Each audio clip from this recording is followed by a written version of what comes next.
Oh, the shocking reality of the fear that we have within us when it comes to the word selfish.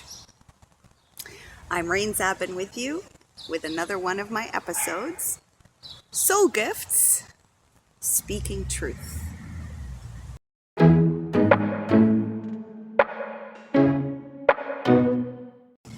So what is up with this great fear of being selfish? This tremendous fear of being selfish. If you're an empath, kind, compassionate person, being selfish is something near impossible that you could possibly become. Why? Because selfish means that no one else matters in any form. The only person that matters is me and what I can get and receive for myself, no matter how painful, horrible, and whoever I trample on, others do not matter in any way. So there's no compassion within a selfish person. So why are we so afraid when we want to become self-loving and that translates to us as selfish? So the one reason that happens is very, very simple. Is because as kids, we grew up with our parents who didn't know any better. There's no blame game here. There's just a deeper understanding and awareness of how terrifying it is to be self-loving, because the explanation of it has been translated differently due to our experiences, right? Where we were called selfish when we were self-loving. Self-loving is when I cater to how I feel. Right now, I don't feel like socializing. Right now, I feel like socializing. Right now, I don't feel like eating. I feel like eating. I want to continue swimming in the pool. I don't want to continue swimming pool. It's very much a personal preference. That is to be of self-loving is to pay attention and put into consideration your self-preference. It is not putting someone else down, belittling someone, making someone irrelevant, right? Which was the fear of being selfish, right? The fear of being selfish is to believe that if you choose, right, to choose your preference at any given time. Right now I could be in a social mood. In a few hours I want to be an introvert. It doesn't matter. There is no specific title or identity. But to be self-loving means to choose what I want and respect what somebody else wants, but it doesn't mean I have to push myself to do what they desire me to do, because then I become selfless. I have no self. I am not part of the program. I don't exist, basically, which is most of the pain of empaths, givers, and compassionate people of this planet, right?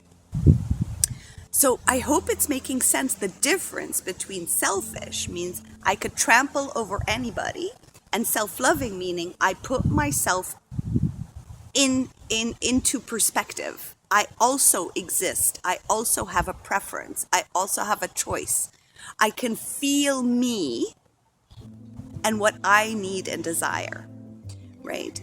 And the reason it's so terrifying is, as I mentioned, I think earlier, is when we were kids, when we preferred something, it was considered being selfish.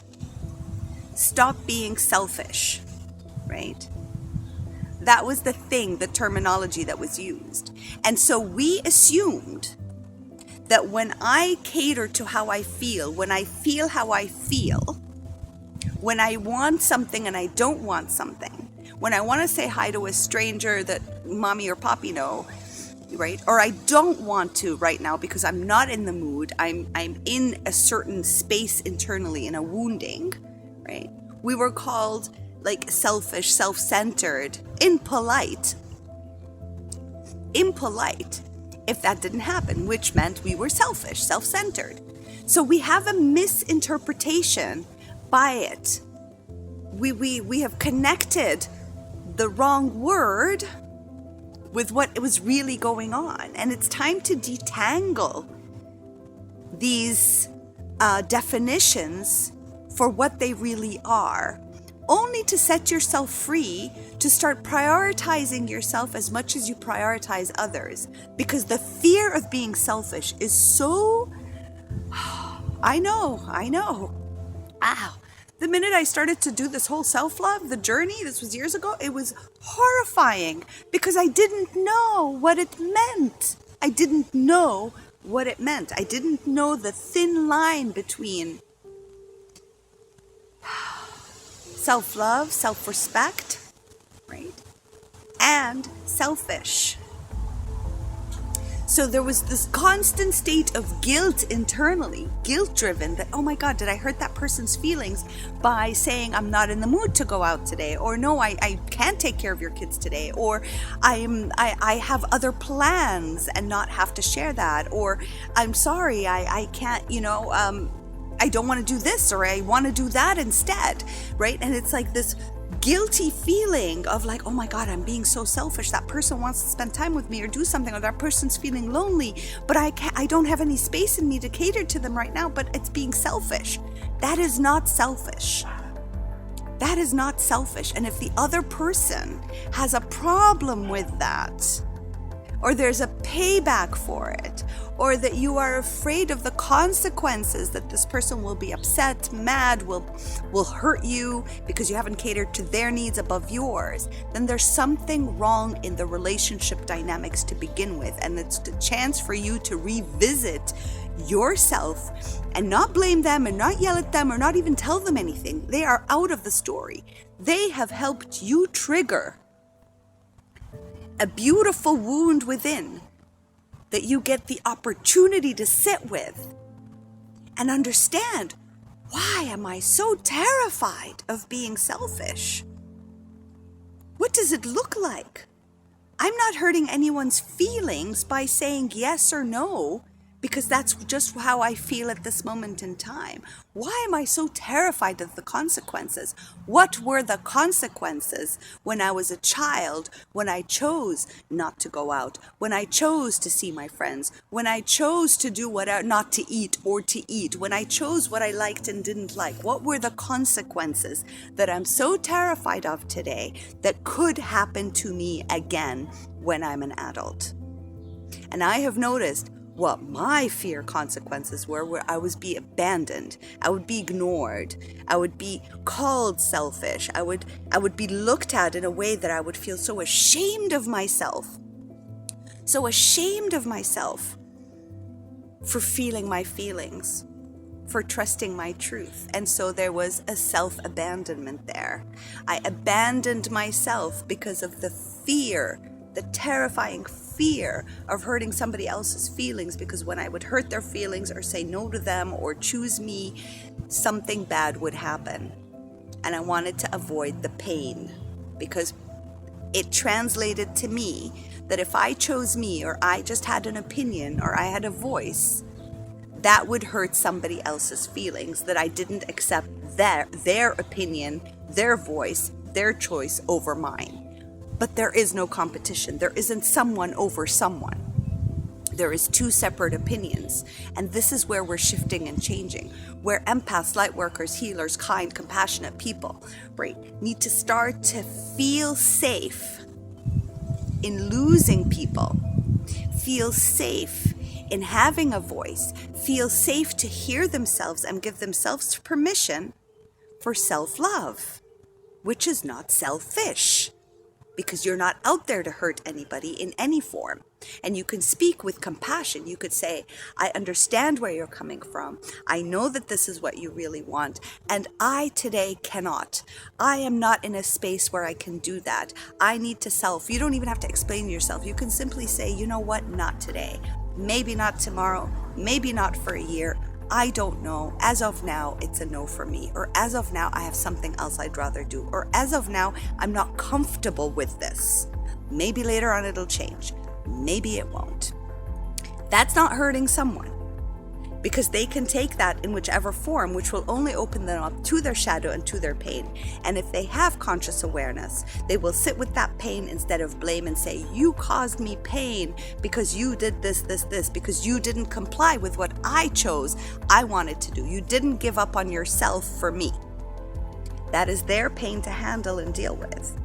And your place to find the courage within yourself to have compassion for you also, and to have a voice for yourself, right? To self-value you as much as you value others. To at least, I'm not saying to top everyone, but to at least be an equal within yourself, to have an equal balance with others. Because you're not selfish. You can never be selfish. It is not part of who you are, because others matter. You need to matter too. You need to matter too. And scary as it is to be abandoned, because that's a child fear, to be alone, for somebody to discard you, for somebody to guilt you, to shame you, as painful as that is, it's our time to sit with that pain and allow it to be there, so that we can just wake up to it and see it for what it is, and just be like, oh, that's what I was so afraid of. And here it is, and here I am, and we're all together. And I'm cool to be with my pain.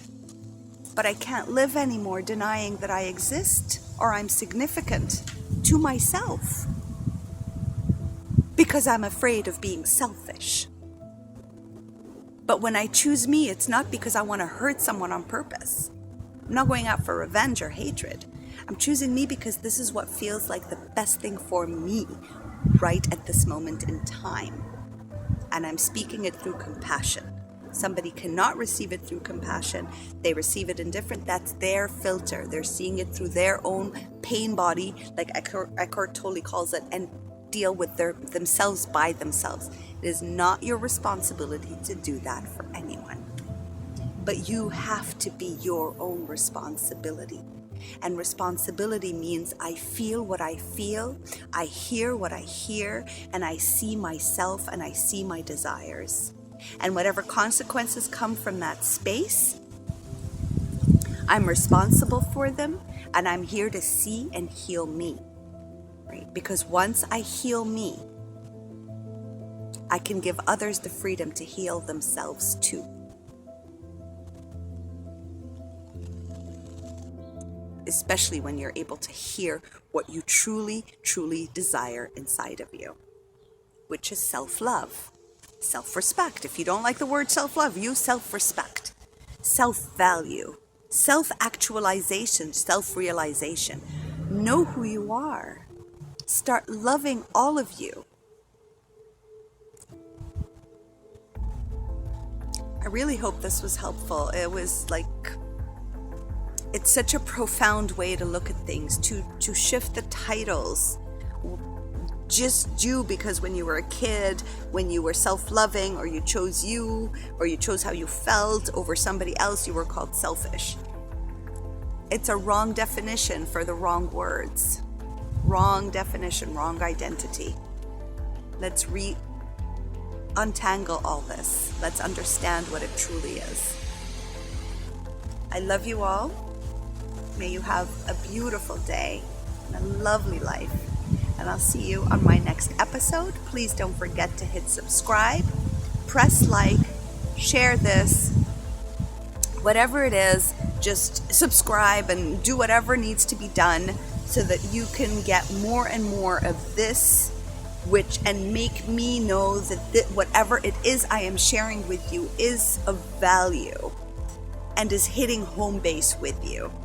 This is important for me as it is important for you, as we are all collaborating together consistently to higher our vibration and to make this world a better, more peaceful place to live in when we found our own certain beautiful inner peace.